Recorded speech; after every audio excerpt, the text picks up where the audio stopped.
বাংলাদেশি ক্রিকেটারদের নিয়ে এই পেজে আপনি নরমালি হাই এক্সপেকটেশন দেখেন না। মানে আমার কাছে মনে হয় আপনি যখন ইন্টারন্যাশনাল ক্রিকেট খেলছেন তখন আসলে দেশের মানদণ্ডে বা দেশ সেরা, দেশের মধ্যে সেরা এইসব মানদণ্ডের আসলে কোনো গুরুত্ব নেই। আপনি ইন্টারন্যাশনাল ক্রিকেটে কম্পিট করছেন মানে আপনাকে ইন্টারন্যাশনাল স্ট্যান্ডার্ডে ভালো হতে হবে। এই কারণে আমি খুব বেশি বাংলাদেশি ক্রিকেটারকে নিয়ে খুব একটা উচ্চাসা দেখাই না।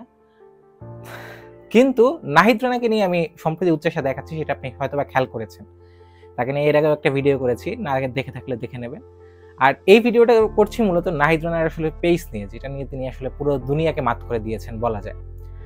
তো নাহিদ রানা কিভাবে স্পিড জেনারেট করেন সেটা নিয়ে আসলে আমার এই ভিডিওটা, সেটাকে একটু আলোচনা করবো এই ভিডিওতে। নাহিদ রানা কিভাবে পেস জেনারেট করেন সেটা যদি আমরা বিশ্লেষণ করতে চাই তাহলে মোটামুটি 5-6টার মতো ব্যাপার পাওয়া যাবে। একটা একটা করে আসি। প্রথমটা হচ্ছে ধরেন নাহিদ রানার আর্ম লেংথ। নাহিদ রানা প্রায় 6 ফুট 2 ইঞ্চি লম্বা, এবং কোথাও কোথাও পেয়েছি যে নাহিদ রানা 6 ফুট 3 ইঞ্চিও।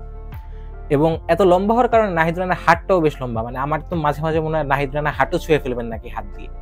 তো এত লম্বা হাতের কারণে নাহিদ রানা একটা বাড়তি সুবিধা পান। সুবিধাটা কেমন?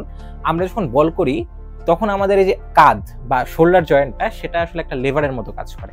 তো এই কারণে হাতের লেন্থ যত বড় হয় তখন আর্ম রোটেশন ভেলোসিটি বা বেগ তত বেশি হয়, আর হাত যত জোরে ঘুরবে বল তত জোরেই আসলে ব্যাটসম্যানের দিকে যাবে।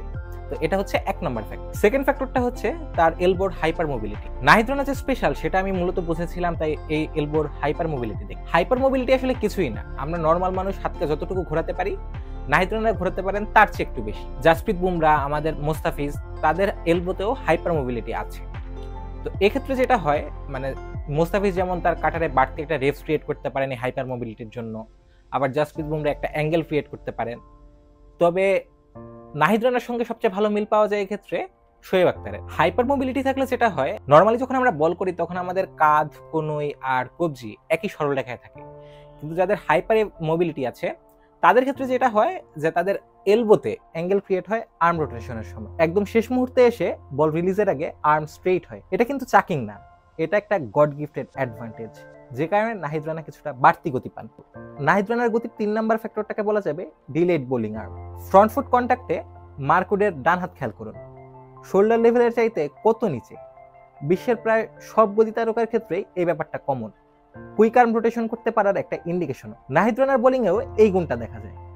আর তার ডান হাতের দেখুন হরাইজন্টালের কত নিচে। এর সঙ্গে আপনি অ্যাড করতে পারেন তার হাই জাম্প না থাকা, ব্রেস্ট ফ্রন্ট নি আর হাই আর্ম অ্যাকশনের কথাও। হাই জাম্প না থাকার কারণে তার রান আপের লিনিয়ার মোশনটা লিনিয়ার মোমেন্টামে কনভার্ট হয় বেশি। ব্রেস্ট ফ্রন্ট নি শরীরের উপর অংশকে গুলতির মতো কাজ করতে সাহায্য করে। সব মিলিয়ে নাহিদ রানা বল করতে পারেন অনেক জোরে। তবে ওয়ার্কলোড ঠিকভাবে ম্যানেজ করা না গেলে এলবো অথবা শোল্ডারের ইনজুরিতে তিনি নির্ঘাত করবেন। আর এখানে নাহিদ রানার কিছু দায়িত্ব আছে, মাসেল বোন স্ট্রং করার ব্যায়াম করতে হবে তাকে। আর আমার কাছে মনে হয় ছোট্ট একটা টুইক করলে নাহিদ রানার কাছ থেকে আরো কিছু পেস পাওয়া যাবে। নাহিদ রানার প্রতি আরো কিছু পরামর্শও আছে, সেগুলো নেক্সট কোনো একটা ভিডিওতে।